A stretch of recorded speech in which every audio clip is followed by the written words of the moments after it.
છોટાઉદેપુરમાં ભારે વરસાદની આગાહી, તંત્ર એલર્ટ. 30 અને 31 જુલાઈએ રેડ એલર્ટ વચ્ચે બોડેલી ખાતે એનડીઆરએફની ટીમ તૈનાત. છોટાઉદેપુર જિલ્લામાં આગામી 30 અને 31 જુલાઈ દરમિયાન ભારેથી અતિભારે વરસાદની આગાહી સાથે હવામાન વિભાગે રેડ એલર્ટ જાહેર કર્યું છે.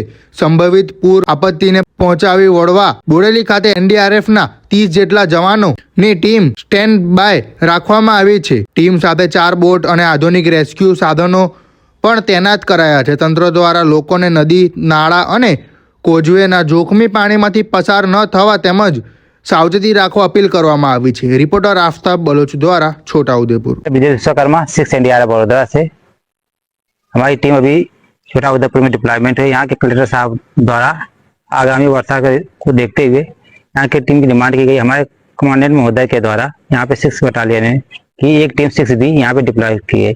आगामी वर्षा में कोई भी आपदा आती है, जैसे कोई फ्लड या बाढ़ग्रस्त एरिया में, उनको रेस्क्यू करने के लिए हमारे पास 4 boat, 4 OBM, live jacket, live boy है, जिसकी वजह से हम आसपास के लोगों को रेस्क्यू कर सकते हैं। अगर किसी प्रकार की आपदा होती है तो आप अपने नदी के पंचायत क्षेत्र को सूचित करिए, वो हमें तुरंत तत्काल सूचित करेंगे और हम अपनी टीम को ले जाके आपको रेस्क्यू करने का काम करेंगे।